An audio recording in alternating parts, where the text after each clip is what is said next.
Welcome to daily AIA PGET practice questions organized by Aapta Ayurveda classes.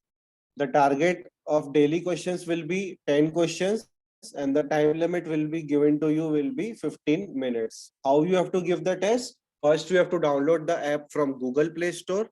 After downloading, you have to complete the process of signing up. Once you have signed up, you have to enroll to daily live test. After enrolling, you can start appearing for the test. And once you have completed the test, you have to check the solutions on our YouTube channel. So let us begin with our first question of today. सूची 1 को सूची 2 के साथ सुमेलित कर सही विकल्प का चयन करें। आयुर्वेद इतिहास का ये क्वेश्चन है। सूची 1 में टीका दी हुई है, सूची 2 में टीकाकार दिए हुए हैं।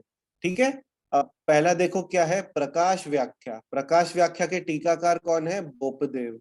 तो ए का आ गया 1। दीपिका टीका के टीकाकार है आढ़मल्ल, तो बी इज 2। सी का देखो क्या है, A is 1, B is 2। C का देखो क्या दिया हुआ है, C is Gunartha Deepika and that is Kashiram, and Ayurveda Deepika D, that is Rudra Bhatt. तो सामने ही आंसर है A1, B2, C3, D4। तो ऑप्शन ए देखो, option A here is correct. ठीक है, ये सारी इंपॉर्टेंट टीकाएं हैं किसके संहिता में मिलेगी आपको? ये शारंगधर में मिलेंगी। मैं यहाँ पे लिख देता हूँ अलग से ऊपर, शारंगधर संहिता में आपको ये सब टीकाएं मिलेंगी और चारों ही टीका इंपॉर्टेंट है, इसलिए अपने को पता होना चाहिए। नेक्स्ट देखो, राजा पुरुषः निम्न में से किस समास का उदाहरण है? ठीक है, अब इसमें ध्यान दो कि यहाँ पर कौन सा पद प्रधान होगा। यहाँ पर उत्तर पद प्रधान होगा। उत्तर पद मीन्स व्हाट? जो बाद में आ रहा है। एक कोई भी वर्ड में जो सेकंड आता है दैट इज उत्तर पद, और उत्तर पद प्रधान काय में रहता है? तत्पुरुष समास में। तो यहाँ ऑप्शन बी करेक्ट आएगा। जिस समास में उत्तर पद प्रधान होता है उसे हम क्या कहते हैं? तत्पुरुष समास। अव्ययी भाव समास में क्या रहता है? अव्ययी भाव समास में रहता है पूर्व पद प्रधान रहता है। इसका उदाहरण मैंने आपको बताया, जैसे फॉर एग्जांपल समझो प्रतिदिनम,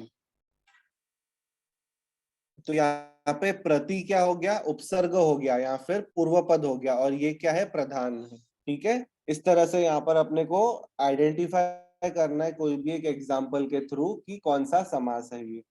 तो ऑप्शन बी तत्पुरुष समास इज करेक्ट हियर। नेक्स्ट, शक्ति मात्र वीर्यवाद का वर्णन किस आचार्य ने किया है? द्रव्य गुण का क्वेश्चन है ये। अब शक्ति मात्र वीर्यवाद, चरक सर्वशक्ति का संग्रहण करता है, तो यहाँ चरक आएगा इसका राइट आंसर। कोड ध्यान में रखना है अपने को, चरक क्या करता है? सर्वशक्ति का संग्रहण करता है। सुश्रुत ने कौन सा वीर्यवाद माना है? सुश्रुत ने गुण वीर्यवाद माना है।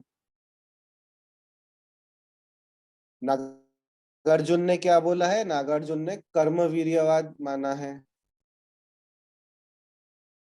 एंड लास्ट शिवदास सेन, शिवदास सेन ने क्या माना है? द्रव्य वीर्यवाद।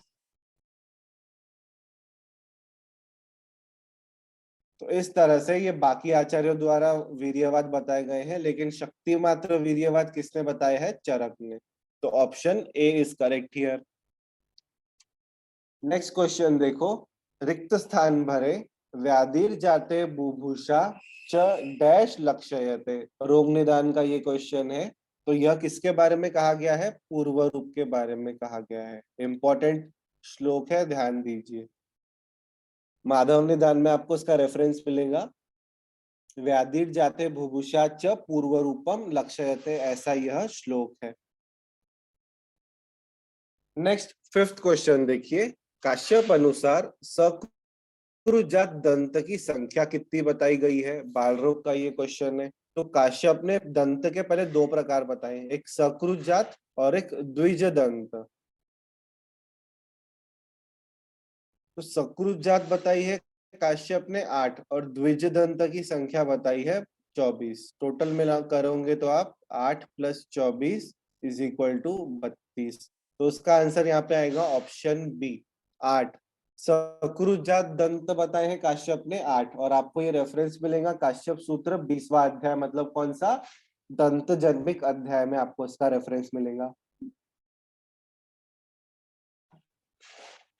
Next, which of the following is not included in Virchow's triad?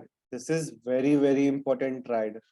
बहुत बार इसके ऊपर क्वेश्चन आया है एंट्रेंस एग्जाम में। ठीक है, अब यहाँ देखो विर्चोस ट्राइड क्या बोलता है। सबसे पहला जो उसका ट्राइड का ये है वो है change in vessel wall, this is first.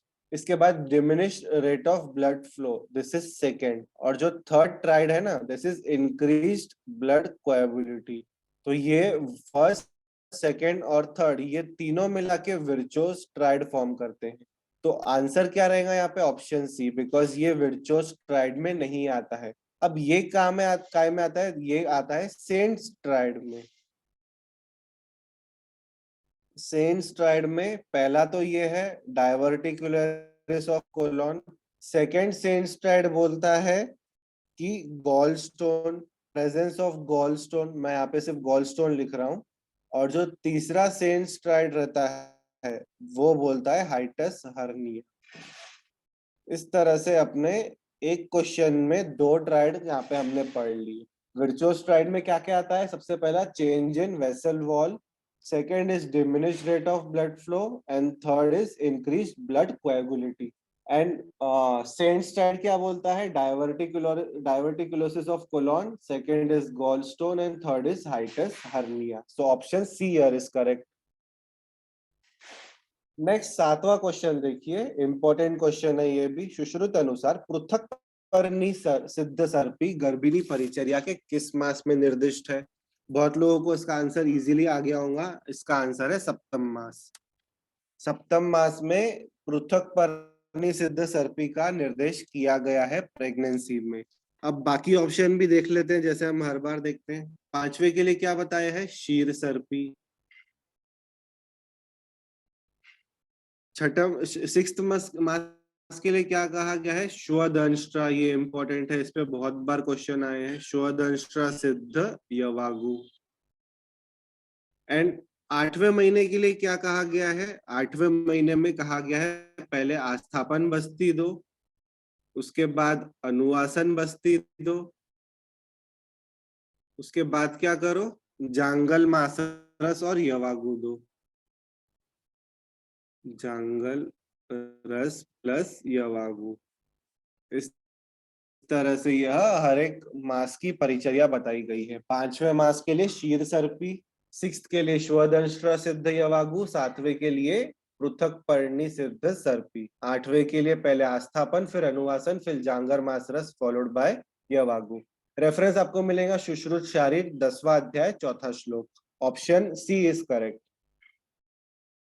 Sushruta अनुसार 8th क्वेश्चन, सुश्रुत अनुसार निम्न में से साध्य कर्ण संधान विधि नहीं है। तो क्वेश्चन अब आपने पढ़ा, पहले तो ये बताइए कि साध्य कर्ण संधान विधि की संख्या कितनी है? 10। इसके अलावा असाध्य की कितनी है? 5। तो कुल मिला के कर्ण संधान विधियां कितनी हो गई? 15। पहले तो ये ध्यान में रखिए तीन चीजें। साध्य कितने हैं? 10। उसमें से टोटल कितने हैं? 15। उसमें से साध्य 10, असाध्य 5। ठीक है, अब इसका पहले हम राइट आंसर आपको बताएंगे। राइट आंसर इज ए, यष्टि कर्ण। यष्टि कर्ण यह असाध्य कर्ण संधान विधि बताई गई है। जो बाकी की तीन है, उत्पल भेदक, वल्लूरक और नेमि संधानक, यह कैसी है? यह है साध्य। इसका रेफरेंस आपको मिलेगा सुश्रुत सूत्र 16वां अध्याय 12वां श्लोक। Option A is correct here. Next 9th question देखो क्या है। सुश्रुत अनुसार प्रयोग भेद से नस्य के कितने प्रकार बताए गए हैं? पंचकर्म का ये क्वेश्चन है। तो प्रयोग भेद से सुश्रुत ने नस्य के 5 प्रकार बताए हैं। कौन कौन से बताए हैं मैं आपको बता देता हूँ एक एक करके। सबसे पहला है नस्य, इसके बाद है अवपीड़, इसके बाद Pradhaman, next शिरोविरेचन, and last is प्रतिमर्श।